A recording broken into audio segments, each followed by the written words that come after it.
Independent schools are being audited by the state based on their finances and performance. But the district believes that it's because of their 4-day school week, following a new state law making calendar changes subject to a public vote. KCTV5's Ryan Hennessy spoke with the auditor about his investigation and Independent Superintendent Dale Hurl. And Ryan, how does Independent see this audit? Well, the superintendent just flat out said he was a little bit confused by this audit, but he does say that the district plans to fully cooperate with it. Number one, this is not a petition audit, so there were not signatures gathered. The district isn't having to pay for this audit. It's also really important to know that the state auditor said they had received no complaints. Dr. Dale Hurl with Independent Schools says his audit isn't about performance, it's about their calendar. The district moved to a 4-day week and now is being audited by the state, which says it's looking into district performance. This wasn't about saving money because we knew it wouldn't do that. It was all about attracting and retaining the very best staff. And we have a record number of applications, over 300% greater than pre-4-day week. The classrooms are filled with teachers. The 4-day school week is a factor. Meanwhile, Missouri State Auditor Scott Fitzpatrick says his office takes a hard look at these schools regularly. We spend more money on K-12 education than we do on anything else in the state except for Medicaid, and we were spending almost none of our audit resources on following up on those expenditures. The report Fitzpatrick is seeking from Independence will be reviewed by his office in 9 to 12 months. Sometimes it can go faster than that. Sometimes it takes a little longer than that. A lot of that depends on factors related to how cooperative the auditee is. In this case, the school has been very cooperative so far. And Hurl says he expects the audit to reflect well on his schools. We have far more people leaving the profession and retiring than what we have available applicants. And that's what's been great about the 4-day week. While a lot of school districts cannot find quality teachers or certified teachers, we've been able to. Independence plans to have that citywide vote to keep the 4-day school week in place in the fall of 2025. Until then, the calendar will remain the same. Reporting from Independence, Ryan Hennessy, KCTV5. Thanks, Ryan. KCTV5's Ryan Hennessy spoke with the teachers who jumped in to help.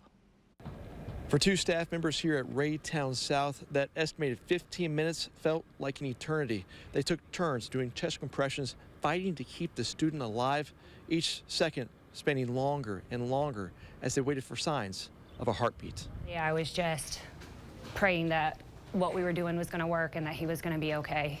It was really just kind of a scary situation at that moment. Cardiac arrest in a student is rare. This incident in March marked only the second time in a decade that it's happened in the Raytown School District.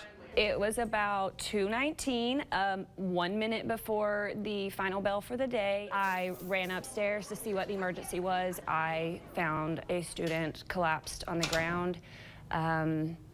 Got down, started an assessment. That's when Officer DePaul arrived, ready to step in. And she told me to get an AED, so I left the room and got the AED.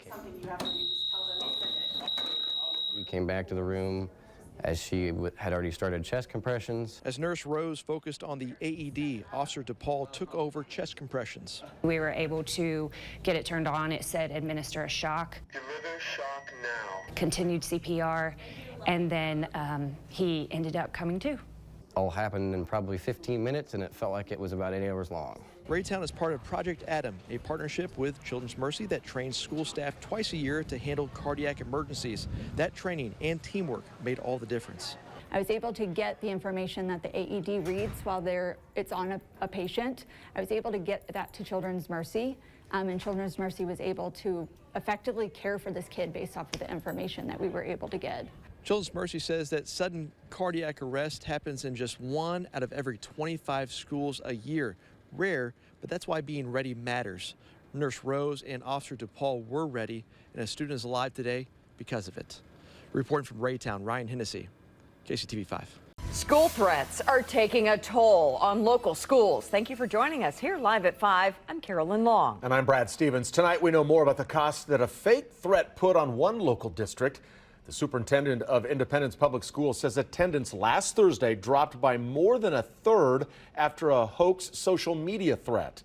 And with that high volume of absences, the district says it lost an estimated $225,000. So now live at 5, KCTV5's Ryan Hennessy joins us from 16th and Summit in Kansas City. Ryan, first, the district obviously worried about safety, but now money, too. This is kind of a double whammy. Yeah, it doesn't seem very fair on the surface here, and that's not lost on the Independence superintendent. He wants to see real consequences for people that make these type of threats, like a fine that is shared both by the student and the parents because of how much this cost his district last week. On those 2 days cost the district about $225,000 of funding, and they even called the fund the Teachers Fund that comes from the state of Missouri. So that is the equivalent really of 3 to 4 classroom teachers that now we have to find a way to make up for that loss of revenue. While the threats across the metro last week weren't credible, schools like Independence say the consequences are. The FBI sending a statement reading in part, quote, the FBI takes potential hoax threats very seriously because it puts innocent people at risk. We work closely with our law enforcement partners to determine their credibility, share information, and take appropriate investigative action. As always, we encourage members of the public to remain vigilant and immediately report anything they consider suspicious to law enforcement. Kid is getting some type of threat on social media. That child should be able to articulate this to his parents and also contact the school resource officer or even a teacher at school. Overland Park Police say that is important for students to know. If you see something, say something, but don't repost the threat.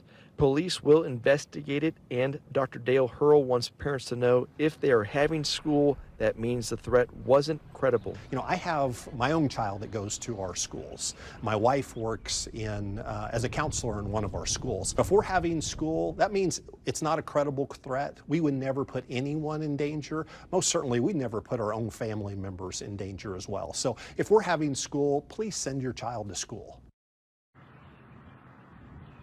Now, Dr. Hurl also told me he's trying to talk to the state of Missouri to see if they will forgive these school threat days, because until that happens, schools in Missouri are at least going to have to eat that cost.